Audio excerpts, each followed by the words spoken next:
शंकराचार्य केशवं वादरायणम सूत्रभाष्य कृते वंदे भगवंतः पुनः पुनः। आदि गुरु शंकराचार्य ने देश को एक सूत्र में बांधने के लिए 4 धामों की स्थापना की। पूर्व, पश्चिम, उत्तर, दक्षिण। उन्होंने 4 मठों की स्थापना की। उत्तराखंड में ज्योतिर्मठ है। आदि गुरु शंकराचार्य ने अपने भ्रमण के बाद, देश को एक सूत्र में बांधने के बाद, सनातन धर्म की रक्षा के बाद अपना शरीर श्री केदारनाथ जी में त्यागा और वो यहीं ब्रह्मलीन हो गए। राजेश सेमाल मृदुल, संवाद न्यूज एजेंसी से अमर उजाला के लिए हम आपको बता रहे हैं कि आदि गुरु शंकराचार्य जी के बारे में। केदारनाथ में आदि गुरु शंकराचार्य जी का समाधि स्थल है। पूर्व काल से यह क्षेत्र दिव्य योग साधना का उच्च केंद्र रहा है। अनादिकाल से भक्त यहाँ आते रहे हैं, श्रद्धालु यहाँ आते रहे हैं और जो यहाँ की महिमा है इसे शिवलोक के रूप में जाना जाता है। आदि गुरु शंकराचार्य ने हजारों मठों की स्थापना की और पूरे भारतवर्ष में 10,000 मठों की स्थापना उन्होंने की। आदि गुरु शंकराचार्य का जो जीवन था वो अपने आप में उन्हें शिव स्वरूप माना जाता है। कहा जाता है कि 9 वर्ष की उम्र में उन्होंने घर त्याग दिया था और पूरे देश में भ्रमण कर उन्होंने वेदों पे भाष्य की रचना की।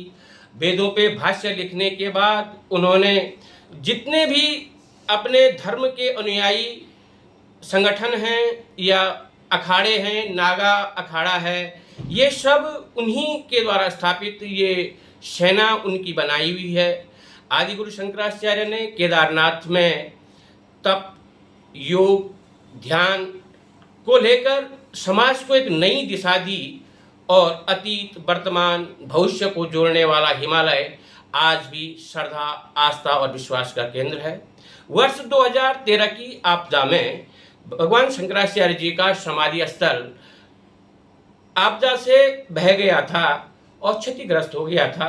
बाद में भारत के प्रधानमंत्री नरेंद्र मोदी जी ने केदारनाथ जी के पुनर्निर्माण के लिए यहाँ पे कार्य किया और आज यहाँ पे आदमकाय मूर्ति शंकराचार्य जी की है और ये कॉरिडोर के रूप में इसे जाना जाता है और यहाँ भक्त हजारों की संख्या में प्रतिदिन पहुँच करके शीश नवाते हैं और पुण्य प्राप्त करते हैं। आदि गुरु शंकराचार्य के बारे में जितने भी जानकारियाँ शास्त्रों से मिलती हैं, बताया जाता है केरल में इनका जन्म हुआ।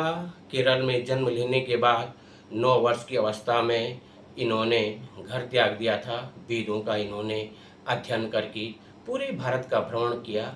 उत्तराखंड में ज्योतिर्मठ, द्वारिका, शारदा पीठ, श्रृंगेरी और पुरी में, जगन्नाथपुरी में 4 मठों की स्थापना की और 4 शंकराचार्य यहाँ बैठते हैं और 165 वर्ष तक बद्रिकाश्रम में उनके जो शिष्य थे वो ये पीठ स्थापित नहीं हो पाई। त्रोटकाचार्य के बाद स्वामी ब्रह्मानंद सरस्वती यहाँ पे शंकराचार्य के रूप में हुए और उन्होंने मणि, मंत्र और औषधि की वो ज्ञाता जाते हैं। जहाँ तक केदारनाथ शिवलोक की बात है तो यहाँ पे आदि गुरु शंकराचार्य जी का समाधि स्थल है और देश विदेश के हजारों भक्त यहाँ आकर के शीश नवाते हैं।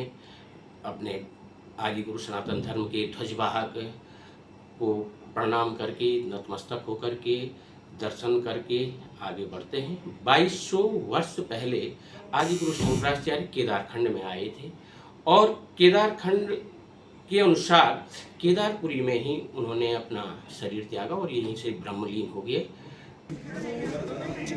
हाँ, आदि गुरु शंकराचार्य के पहले एक श्लोक बोल देता हूँ। शंकरम शंकराचार्य केशवम वादरायणम सूत्रभासकृतो वंदे भगवंत पुनः पुनः। ध्यान मूलम गुरुर्मूर्ति पूजा मूलम गुरुपदम मंत्र मूलम गुरुर्वाक्यम मोक्ष मूलम गुरुकृपा ब्रह्मानंदम परम सुखदम केवलम ज्ञानमूर्ति द्वंद्वातीतम गगन सरसम तत्तमस्यादिलक्ष्यम एकम नित्यम विमलमचरम सर्वदीक्षासभूतम भावातीतम त्रिगुणरहितम सद्गुरुम तम नमामि।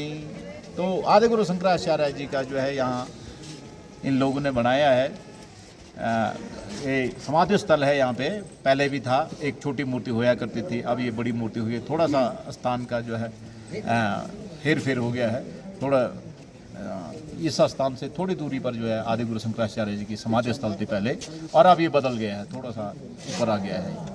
ये आपदा के बाद आपदा के पहले जो है थोड़ा सा दूरी पर थी यहाँ से, और अब जो है थोड़ी इसकी दूरी बढ़ा दी गई है यहाँ पर। शंकराचार्य जी ने यहाँ पे समाधि ली थी, जी, कौन सी उम्र में उन्होंने समाधि ली, और क्या 4 धामों की स्थापना के बाद आदि गुरु शंकराचार्य केदार धाम आए?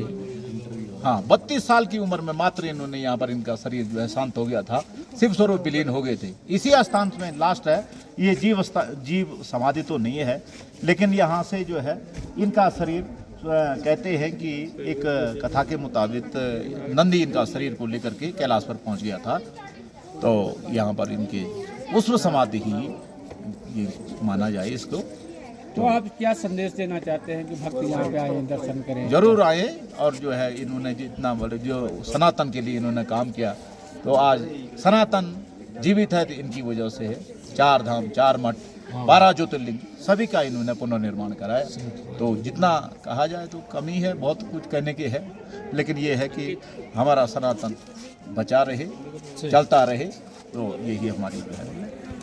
अगर आप ये वीडियो YouTube पर देख रहे हैं तो हमारे चैनल को सब्सक्राइब कर बेल आइकन दबाएं, और Facebook पर देख रहे हैं तो हमारे पेज को लाइक करें।